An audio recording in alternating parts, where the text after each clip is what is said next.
Hello and welcome to another random review and how-to. Today we're going to be reviewing the Bose TV speaker. Now, if you've been on my channel before, you might remember that I did the Bose Solo 5 soundbar. This is actually a little bit different. It's actually called the TV speaker, so there's no other models to it or anything like that. It's just made for TVs. I can tell you right now that as far as sizing is concerned, it actually has a lower profile, but it's a little bit wider than the Solo 5. So I really like the Solo 5. That's the reason I wanted to get another one. This one's actually going on our upstairs TV. Not that it matters to you, but it matters to us. I have a link down below to this. At the time of purchasing this, it was 250 bucks. So if you buy it from the link below, it helps us out and it helps you out.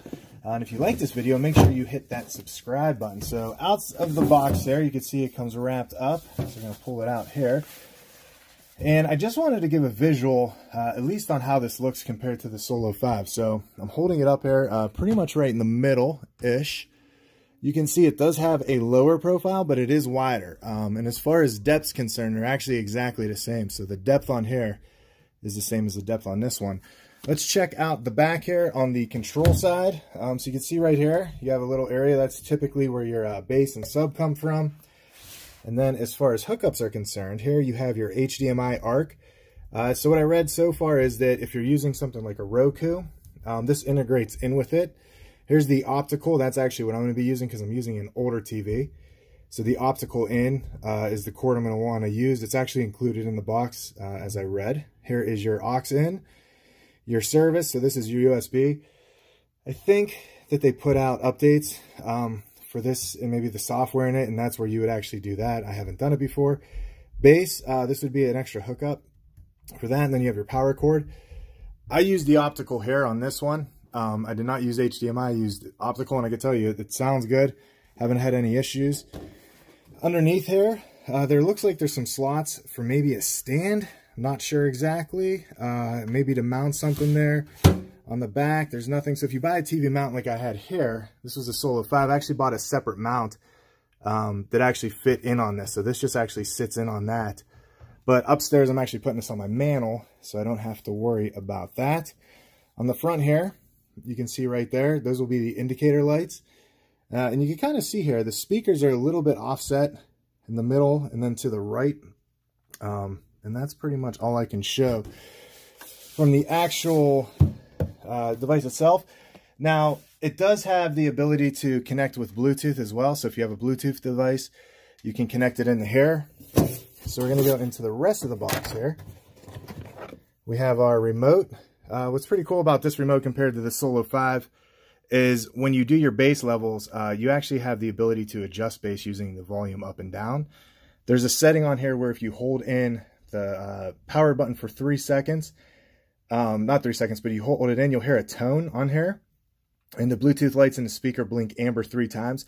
That enables auto wake. So when you have this plugged in, if your TV turns on or if it hears sound from your TV, the device itself will automatically turn on. That way you're not having to hit the power button every time. Like I said, the bass level could be auto adjusted here. And there's also this little button here in the corner. This is for dialogue mode. So if you're watching programs that have more dialogue like news or anything like that, this actually will adjust the sound in the system itself to make it a little more clear. So that's actually a pretty cool feature. And then this is your TV button too. So you could actually, I think, program your TV in to use that. Anything else not that I know of on there? So other things here in the box, we got our power cord. And then here is your optical cord. So you can see on your optical here, there is actually, oops, I almost lost it there. The optical also has, we'll open this.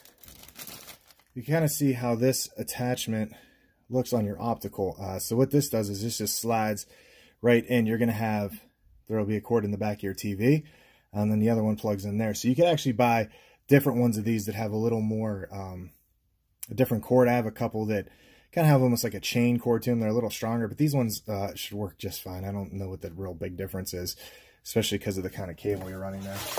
And then other things that were in the box, there is a TV manual. There's really only 2 pages in here. And you have just this. So it talks about safety instructions, maybe some warranty information. So what I'm actually going to do is just hook this up.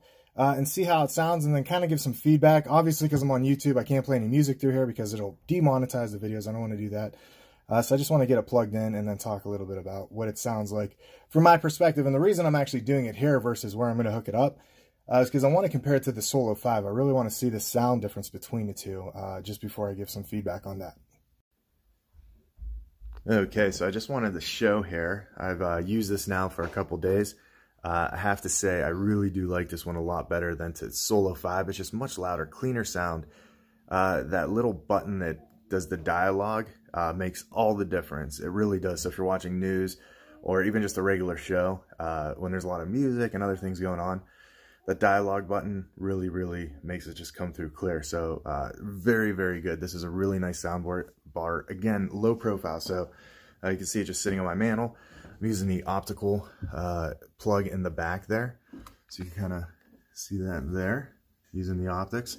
And I just have it wired up to my TV there. So again, this is a really nice sound bar. I did compare the sound to the Solo 5 as well with some music. I used some Bluetooth, and although the Solo 5 maybe has a little more bass to it in the room that I was in the basement, I think this one just gets much louder, and there is still a good bass to it. Like I said, you have that bass adjustment on there, and it's just a really good bar. So highly recommend this. Again, there's a link down below to buy it.